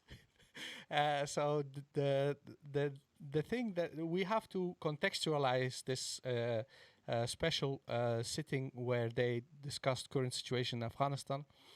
The UN has a monitoring team that monitors development in Afghanistan. They publish a report regularly about Al Qaeda activity in Afghanistan and what the Taliban are doing, because the Taliban are sanctioned as a group. Their leaders cannot move freely around the world, etc. and they publish reports about proliferation of terrorist groups in Afghanistan. And in the Security Council, all the nation states that are represented there, they need to collectively decide whether a country or entity needs to be sanctioned, that the international community collectively takes action against any particular group or a country because of their acts of war or anything else. So that's basically the reason why we have these special sittings of the Security Council. And when the chair of the council is from India or from any other country, usually people expect that the council will somehow decide in favor of that country, or that's generally what people assume. But that doesn't have to be so. That doesn't have to be the case. Now, in the last couple of months, after President Biden's announcement that he is going to continue the withdrawal of all American forces, and along with them all the other foreign forces from Afghanistan, the government in Kabul has suddenly felt the pressure to act. As Waleed explained, they wasted a lot of time. They didn't engage in meaningful negotiations, and they hope that when Biden takes over the White House, he will cancel the Doha deal and the Americans will stay for another 20 years. Now, that didn't happen. Joe Biden decided that the Americans have to leave, so they are trying to finalize their withdrawal. And in Kabul, they said, okay, we cannot militarily defeat Taliban as they are right now, so what we should do is put more political pressure on Pakistan so that Pakistan prevents Taliban from taking over Afghanistan, and because Pakistan is supporting the Taliban. Now, there was a repeated effort from people in the current government in Afghanistan, Hamdullah Mohib, National Security Council advisor, Vice President Amrullah Saleh, and President Ashraf Ghani. They have made statements again and again holding Pakistan accountable for everything that is going wrong in Afghanistan. And there was a social media campaign recently. A lot of social media activists from Afghanistan and their supporters from India and those Pashtun nationalist groups and Baloch nationalist groups in Pakistan, they were all coordinating a campaign where they were calling on the international community to sanction Pakistan for supporting terrorism. This is all part of a strategy of Kabul regime to put more political pressure on Pakistan so that Pakistan forces Taliban to stop attacking them and stop their advance towards more provincial capitals, etc. I'm sorry, I need to drink a little bit of water. Yeah, guys, you're just going to be stuck with me until Sangar comes. But Trader Ferry. So wait, let me just look at the questions. Let me try to answer these. So did you guys answer the question? So I did see Dawlat Zay Khan's question. With regard to Pakistan supporting the Taliban, I would say that whilst they did so in the initial stages of the insurgency, I would say that right now I don't really have any evidence that could convince me that there's direct support. Obviously, I know that there is fundraising, recruitment in Pakistan for the Taliban, but direct state support, I don't think I haven't seen any evidence over the last couple of years that will convince me that that's happened in the last couple of years. Obviously, at the beginning of the insurgency, it was different. But yeah, I just answered one question quickly. before you came back. So Sangar, you were saying the Security Yeah, Council. so in the session of the UN Security Council, two representatives from Afghanistan spoke on behalf of Afghanistan, Mahmoud Saikal and Stanek Zai, who's UN representative of Afghanistan. They, I think it was Ishaq Zai. yeah, Ishaq Zai, sorry, Ishaq Zai. So basically, both of them said that Pakistan is providing sanctuary for the Taliban. They are providing manpower, so recruits, and they are providing material and financial support to the Taliban. Basically, a repetition of what we have heard for the last 20 years. 40 years. Yeah, correct. So basically, they said something that we have been hearing for years. There was nothing new being contributed. They didn't have any solid evidence to convince other participants at that meeting that Pakistan should be sanctioned, because that was what they were asking. They were demanding from the Security Council to sanction Pakistan for supporting the Taliban, because they say the Taliban are a terrorist organization. Now, there is several things that are wrong with this whole issue.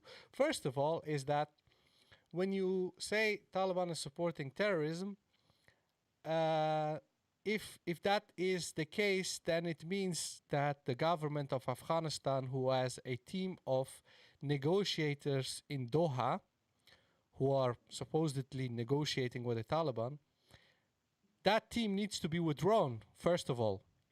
Okay? That's the first thing that needs to be done on our side. If Pakistan is supporting terrorism and if Taliban are terrorists, then Afghanistan shouldn't negotiate with terrorists, right?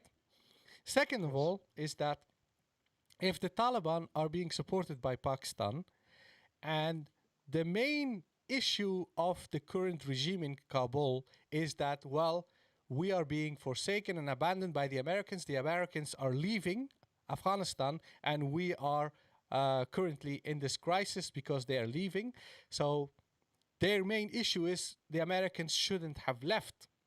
But the Americans who they want to preserve in Afghanistan and who have decided to leave Afghanistan, they have reached an agreement with the Taliban. They have negotiated with the Taliban. They have made it possible for Taliban to sort of obtain an international legitimacy. So the biggest supporter of the current government, the country that is financing the entire military apparatus of Afghanistan, that country has decided to negotiate and sign an agreement with the Taliban. Now, if you're going to demand anything from Pakistan, okay, why not first demand something from your biggest ally, your biggest supporter, the Americans? Why did they do this? So it means that they cannot expect anything from the Americans, and they think that they can achieve anything at the UN Security Council by deflecting the issue to Pakistanis. And a furthermore important matter is that the Americans in the last 20 years, along with the government in Afghanistan, have repeatedly said that Pakistanis support the Taliban. And the Taliban are our enemies and they are terrorists. So why did the Americans choose to give military aid to the Pakistanis in the last 20 years? Why are the Americans preserving their diplomatic relations with Pakistan? Why are they still continuing to treat Pakistan as a legitimate state and government with whom they have international, diplomatic relations, trade agreements, etc., etc.? So the problem is actually, if we look at the facts, the problem is that the Americans should have attacked Pakistan and overthrown the regime in Pakistan, because that regime supports terrorism. They didn't do that. They haven't done that. So Much to Amrullah Saleh's anger. yeah, so they haven't done that, which means that now in Afghanistan, we have a government that has basically accepted this notion that all of our problems are caused by Pakistan. We can't blame America. We can't expect from anything from America because they have made up their mind. So maybe we can achieve something by blaming Pakistan. It's not a rational. It's not a. It doesn't make any sense because it doesn't achieve I would anything. also add, that in intrastate relations, right, in bilateral relations, if you're negotiating, you need to have leverage, right? Yes. You need to have something where you tell the other side, if you don't give me what I want, this is what I will do to you, right? This is the nature of every single negotiation in the history of mankind. You negotiate and you have a damaging thing that you hold over your interlocutor's head, right? And in the instance that your interlocutor gives you what you want, you agree to stop doing that activity, right? Now, this is the weakest that the government in Kabul has been for since its inception, not just on a material level, but on a sort of a moral, a political, in terms of the perception that it holds. This is the weakest it has been. And so, if this is sort of a negotiating strategy, do you think that going to the United Nations Security Council is going to make the Pakistanis think, let's give them what they want? Or do you think it's going to further convince them that they should support your enemy? The Do latter. you see what I'm The saying? latter. Of course, they're gonna if you're sat in Islamabad or in GHQ, you're gonna be viewing this and you're gonna be saying, actually, this is further evidence. This shows that we were correct and we are correct in turning a blind eye to Taliban activity in our country, because the Taliban are better than the current government that we have in Kabul. The Taliban will be more cooperative, right?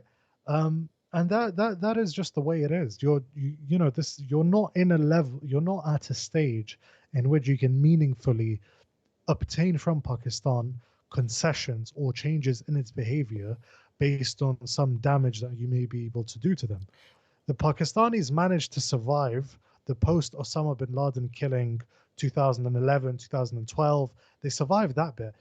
This isn't that damaging for them anymore. And something that is sort of basically being totally ignored, or they're totally oblivious to it in Kabul, is that the UN Security Council, who are the countries who basically are in charge there?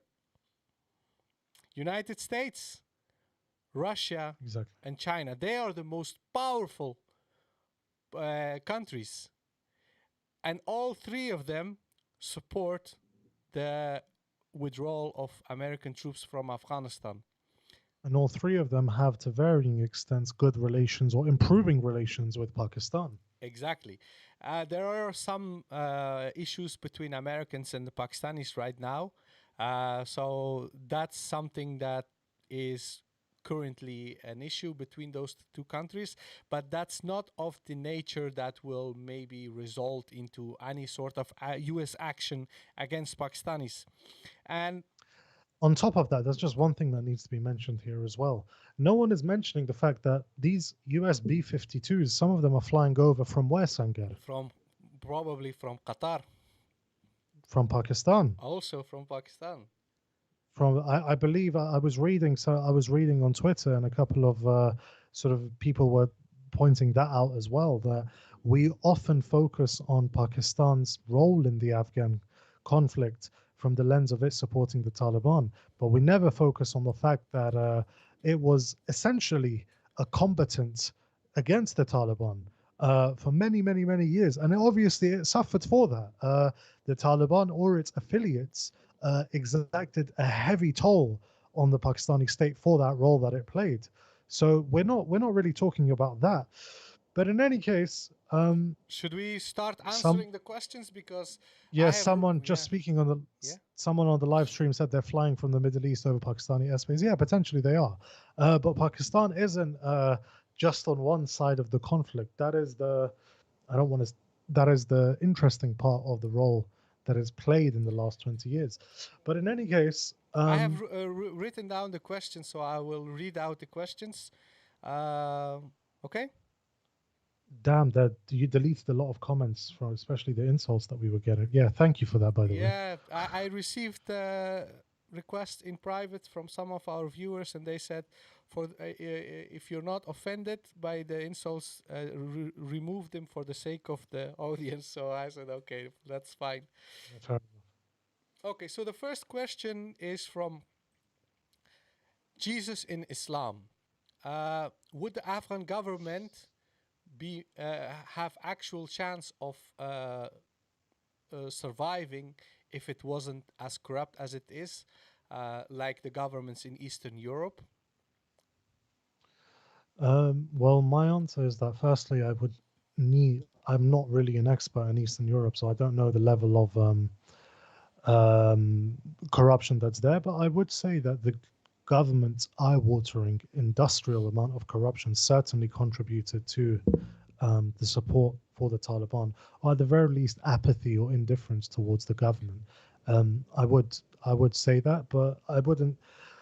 Yeah, I mean, the thing is that we need to be careful in how we brand the insurgency. We can't say that was entirely just an anti-American freedom struggle, because if that were the case, like you mentioned, the Uzbeks and George John barely saw any American troops, right? There were many other areas in which American troops were not really present that now have a very strong Taliban presence. So what it shows is that the reasons there's a multivariate background to the Taliban strength. One of them is corruption, one of them is religion, one of them is an American presence in Afghanistan, one of them is just neglect, one of them is predatory governance from different warlords. But I would say that, yeah, corruption certainly played its part. Okay, Next just question. 1 second. With regards to Eastern Europe, the corruption in Eastern Europe was of a different nature. The fall of the Warsaw Pact and the fall of Soviet Union resulted in a vacuum. There was a lot of corruption in Eastern Europe, but Eastern Europe was significantly more developed than Afghanistan. A larger portion of its population was educated. They had infrastructure that was depleted, but it could be, improved. And there were many efforts from Western countries to send experts. Like I studied public administration, and most of my teachers have spent a few years traveling across Eastern Europe, teaching those university professors and government officials about effective governance and public administration, and the economic stability in those countries has resulted in less corruption, because as people gained more job opportunities, the economy improved, the corruption went down, but there were no wars in most of those countries. So that's a major factor that you need to bear in mind, is that in Afghanistan, yes, there is corruption, but Afghanistan is not a developed country. We barely have any infrastructure. Most people are uneducated, and there is a war going on. So there are many factors that make it impossible to make a comparison between Afghanistan and Eastern Europe with regards to the corruption issue. There's just one thing that I want to address in the live chat. Trader Ferry is saying that Pakistan is helping the Kabul government by giving airspace so the American bombers can attack the Taliban, which is in stark contrast to the accusations. The accusations aren't, strictly speaking, 100% false. The way in which we can understand Pakistan's role over the last 20 years, I'm sure Sangar would agree with me, is to act as a conduit and a facilitator for both sides, and hope to play them off against each other in order to gain some outcome if and when the Americans leave. But that is a completely different discussion. Maybe I've actually ordered a load of books specifically on the Pakistani ISI. Maybe you can go into that in another podcast. But essentially, the best way to understand it is that Pakistan has played both sides against each other. Now, what's the next question, Will Sangar? Hazarajat cut a deal with the Taliban anytime soon? Potentially. What would you say? I would say that the thing is that Hazarajat is not a monolith. It doesn't mean that the Yeah, people in Hazarajat are all represented on by one specific political entity that can cut a deal on their behalf with the Taliban. What I think that is more likely to happen is that each district will cut its own deal with the Taliban. So, for instance, if the Taliban surround a particular district in Hazarajat, the local people there they will most likely cut a deal with the Taliban.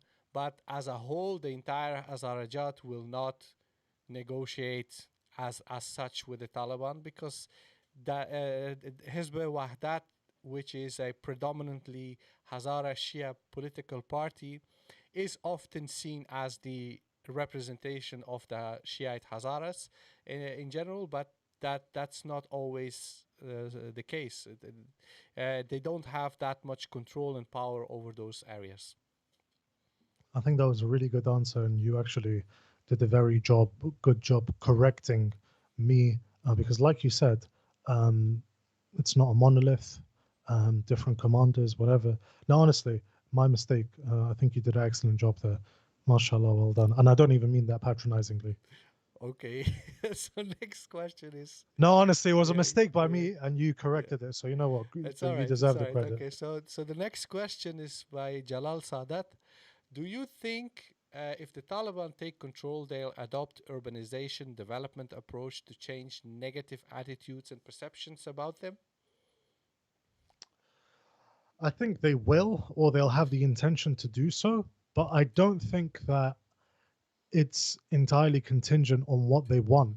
It's contingent on what they can do. And as we mentioned earlier, if it gets God forbid, to the extent that it's a military takeover and let's say the Taliban 2.0 in Kabul, they won't have much capacity to do anything anyways. And they won't, not only will they have much less capacity, but they also have much more to have to improve. So I do believe that they, at the leadership level, understand and appreciate the need for modernization. And modernity and modernization are loaded concepts, and there are loads of critiques that you can make of them from sort of a cultural, moral, religious perspective. But I do believe that they have a certain vision of what they would like modernization to be. But once again, that's contingent on what they can do.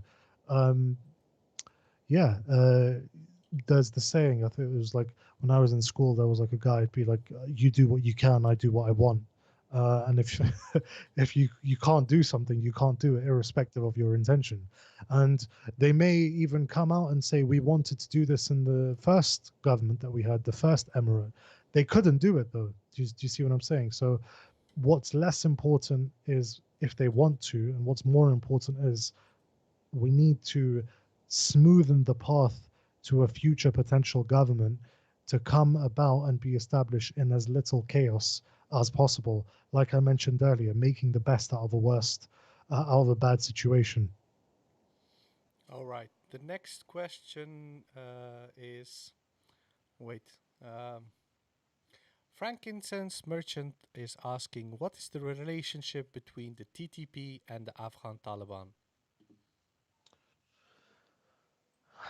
They are, on paper, two different organizations with two different chains of command and sort of leadership. Off paper, they have overlaps. TTP commanders have fought and continue to fight in Afghanistan. Um, the Taliban have played a mediating role between the TTP and the Pakistani state, especially in North Waziristan, in and around Miran Shah. There have been instances in like 2007 and 2008 where in prisoner exchanges, the TTP would get Afghan Taliban commanders released in exchange for Pakistani soldiers. However, if we look at the last 20 years, we're not just looking at now. If we look at the period up until like 2014, the Afghan Taliban are much more cohesive as an organization, as opposed to the TTP, which was more like an umbrella organization that was prone to splintering and factionalism. And that is one of the reasons why that insurgency didn't enjoy the same sort of success that the Afghan Taliban have done. The TTP were also much more likely to have little inhibitions about attacking civilian targets. But there are overlaps between the two of them in terms of logistical networks, in terms of fighters. However, they aren't the same organization. Their goals are also different to some extent. The TTP initially they didn't want to make Waziristan part of Afghanistan or have an independent Waziristan. They wanted to take control of the Pakistani state and Islamize it as they saw, according to their interpretation. Now the TTP's newer leader is basically sort of pushing. I wouldn't say secessionist, but pro-autonomy sort of line of debate for the previously federally administered tribal areas, of which Waziristan was part. The Taliban, on their side, have always been for an Islamic system as they see it in Afghanistan, and no American troops. Okay, so an important addition to that is that we have to look back at TTP's development in since 2007. Is that first of all, the TTP was created as a militant group in Pakistan after several important historic events. The Pakistani government attacked Taliban supporters in tribal areas. They killed Nek Mohammad Wazir, who was a very significant figure. He was killed in an American Hellfire missile attack in 2004. And then there was after having concluded a peace treaty with the Pakistani state. Yes, so they say that the Pakistanis made a peace deal with him. They obtained his telephone number and they contacted him, and then they provided those information to the Americans so that they can target him with a Hellfire missile. Because they knew where he was at that moment. So basically they killed a guy who was a Pakistani on paper and who was actually quite popular in Pakistan.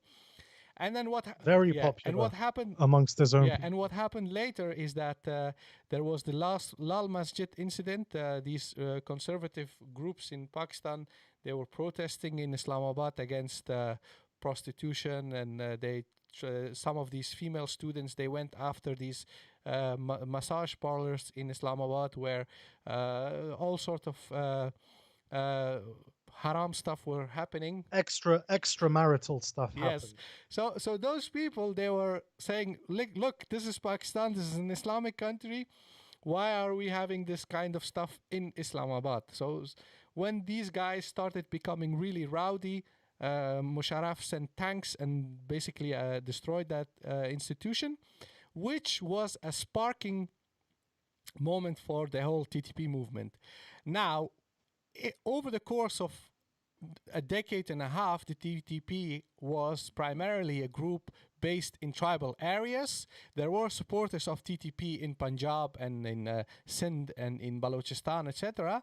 But most of the repression against the TTP from the Pakistani state happened in the tribal areas, and Pashtuns were specifically targeted. Like even in Karachi, random Pashtuns were being profiled and harassed and etc. because they said that you guys are all... Which also led to PTM. Yes, and while there is ideological support for Taliban and the TTP in Punjab and Sindh by non-Pashtuns, those groups, they didn't really suffer under the state's, aggression. and states' repression against TTP. They didn't really suffer the consequences. They are still moving around and operating freely in Pakistan. But what happened in tribal areas is scorched earth strategy. The Pakistani state sent troops. They bombarded entire villages, cities.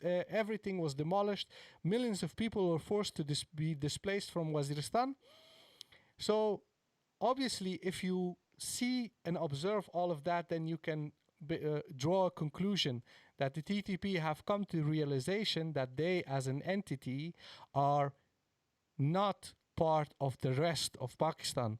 Otherwise, the rest of the Pakistan would have equally participated in their militancy and insurgency, and they were specifically targeted in those areas, and the others are basically only nominally supporters of Taliban, but they are not being targeted. So that's why I think this is the reason why they are now currently saying we want to create a separate Islamic government in the tribal areas.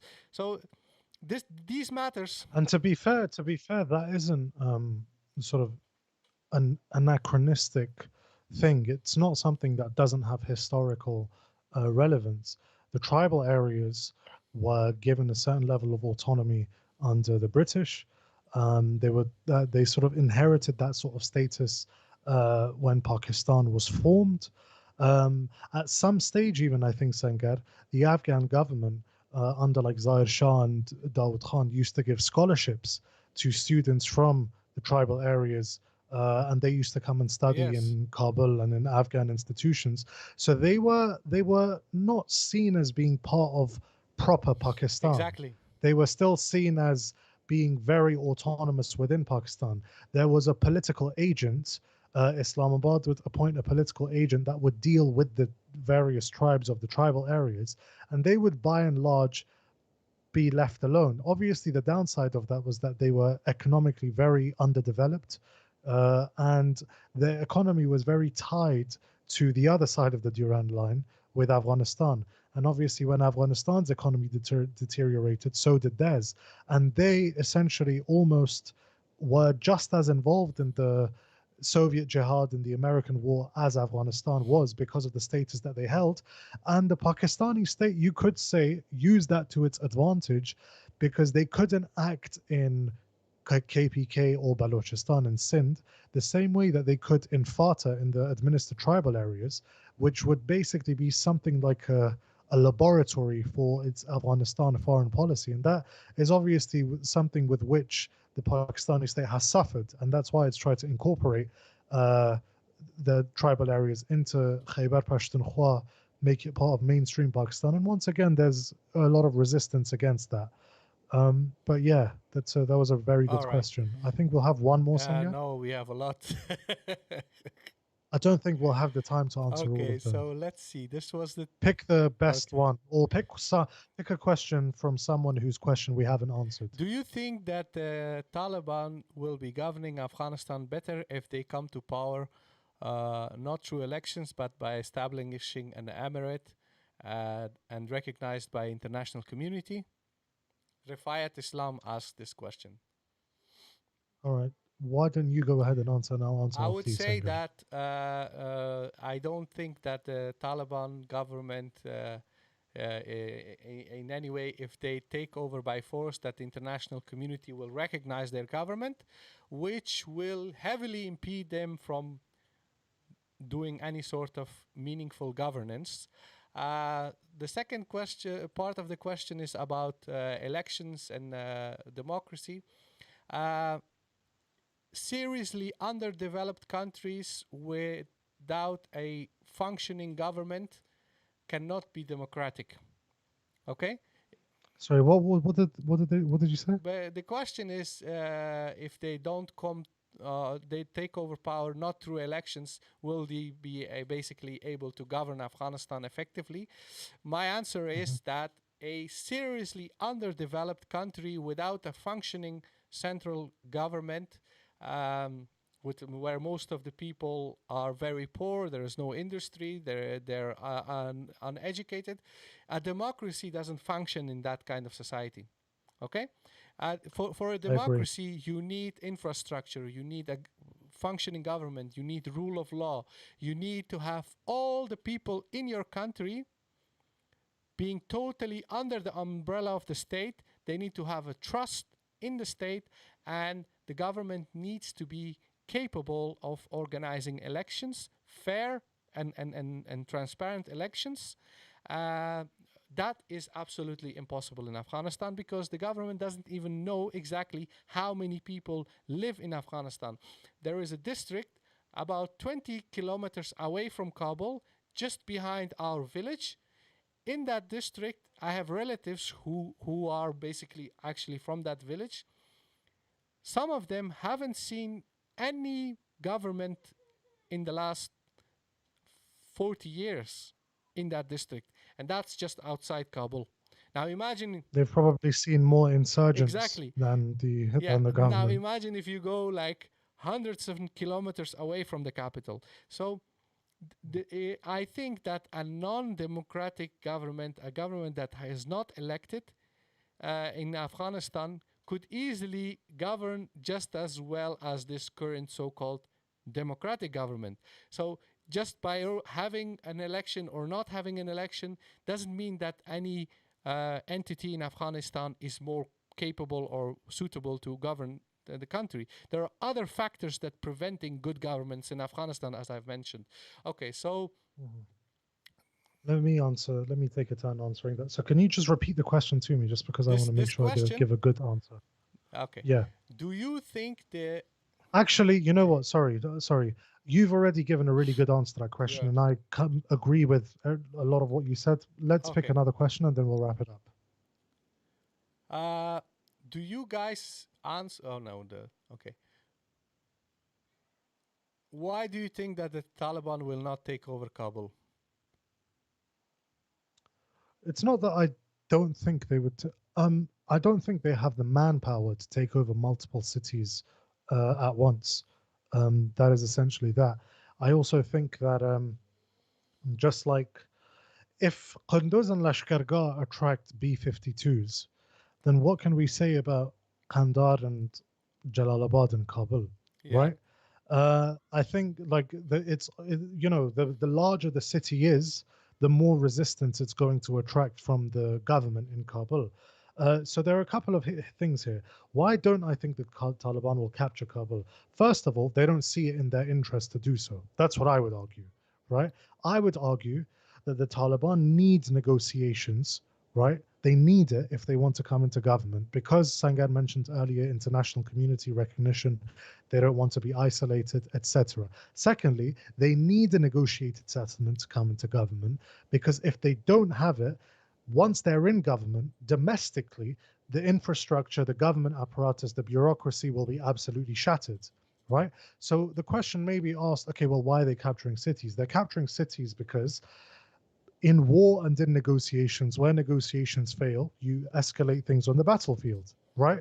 And Zaranj, these are significant border crossings or provincial capitals, but for the time being, at this moment in time, the capture of those provincial capitals do not pose a mortal threat to Kabul, right? And even if they captured provincial capitals, let's say they captured Maidan Shah in Wardak, or they captured Charikar or Pul Khamri, and they started to actually besiege Kabul, that is the point at which they would, I would say, I doubt they would actually try to storm Kabul from there, but rather to exercise a chokehold to get a concession from the government.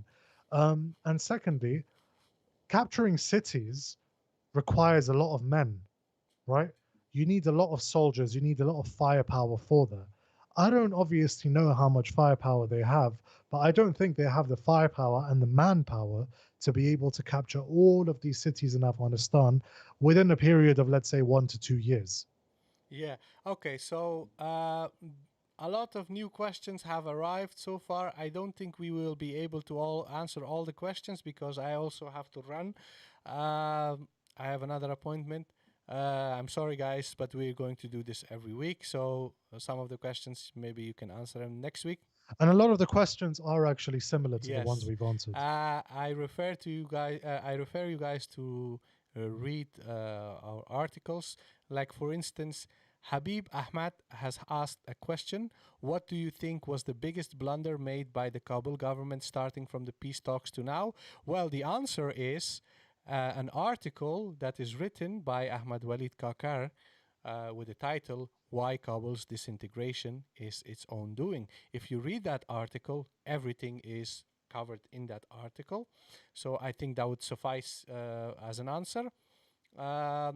Mansour Safi said that he visited Peshawar and he saw a janaza in a masjid.